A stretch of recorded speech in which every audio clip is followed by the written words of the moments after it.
BRICS Africa Channel. We are here, the IBT Summit in Nasrec. We're having a conversation with Mr. Max Mbili, KZN Human Settlement HOD. Good morning, sir. Good morning. Good morning, sir. In your view, what is the aim of this IBT Summit? Okay, my view is to get, you know about the IBT. We have been discussing this initiative for a very long time. So the aim today is awareness, is to get ownership from all relevant stakeholders towards implementation.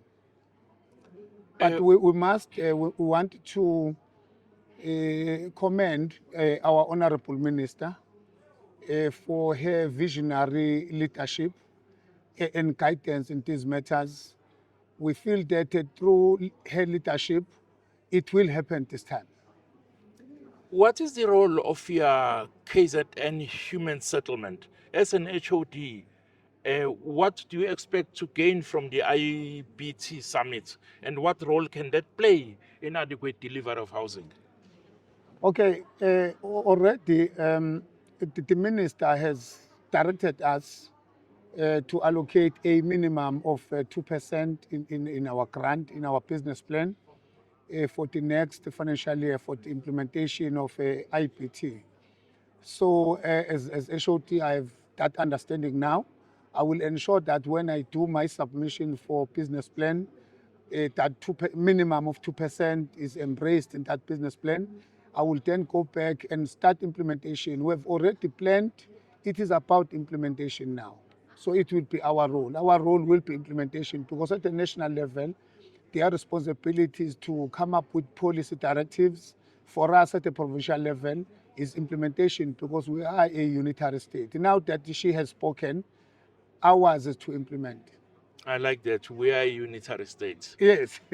Over the years, the quest to eradicate informal settlements and mud houses has proven to be a challenge to the entire government, a human settlement. What solutions do you think IBT Summit can develop towards eradicating informal settlements?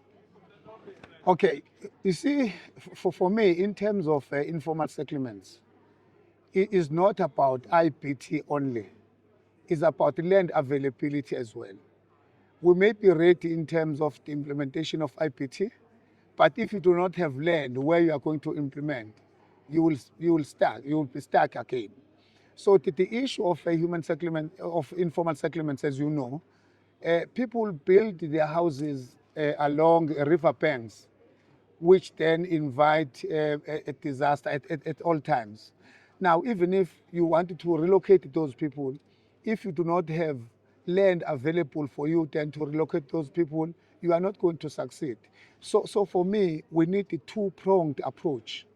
Firstly, we need then to make land available as government, so that when we implement IBT, we will have land where to implement. So that is the issue for me. We need that solution. We don't have to look at IBT in isolation of land availability. Thank you very much. The recent flooding in Mpumalanga, Limpopo, and KwaZulu-Natal provinces has demonstrated the need for climate resilient infrastructure. Is that on the agenda as well of this IBT Summit? Yes, that is the view.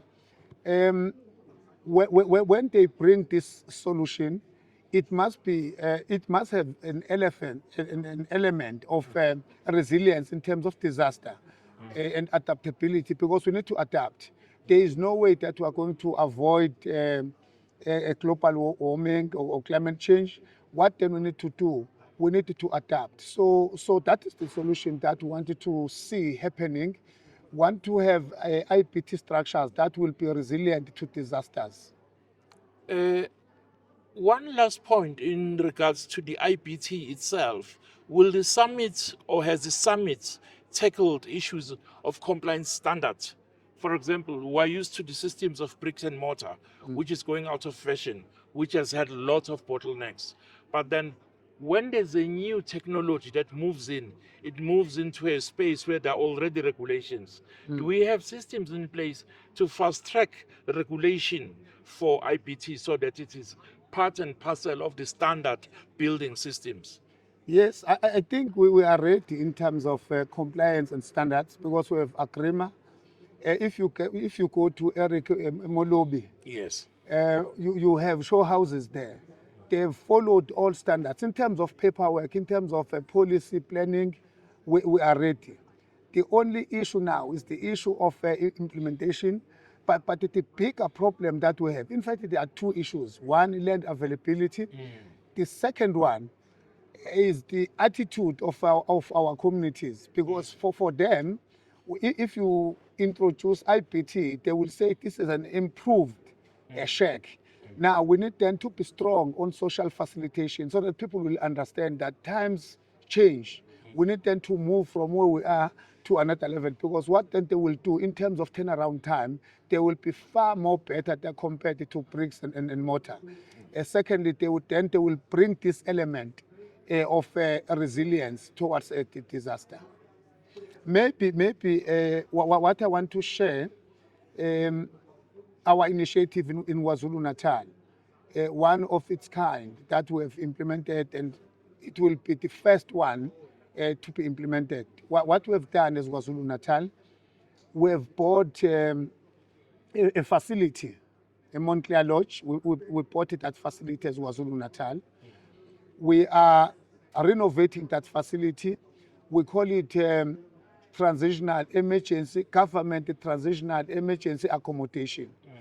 What we'll do, when then there is disaster, instead of taking people to community halls, we are going to take these people, we are going to house them in this transitional emergency accommodation while we are building permanent solution for them. Now, if a IBT solution will succeed, as it will succeed, at the time of keeping these people in our transitional emergency accommodation for a period of 3 months, we'll be in a position to build these houses because turnaround time will be shortened in terms of IBT. Yes.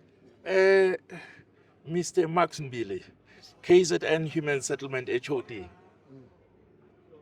How do we then prevent this IBT Summit to be another talk show? I know you've mentioned that in the grand scheme of fiscus, whatever grant your department gets, 2% will be allocated to IBT. But beyond that 2%, doesn't the IBT Summit risk to become another talk show? I think we must commend our Honorable Minister for that policy directive of allocating this 2%. Yes. Because what it will mean, all of us as provinces will be compelled to comply with this 2%. If you do not have this 2%, your business plan won't be approved. If it is approved with this 2% and you do not spend, then you are not going to spend your 100% in terms of allocation. So it's a one step forward. Secondly, they are going to have allocation for social facilitation so that we can then get ownership of our communities. Look at the attendance of this summit as well.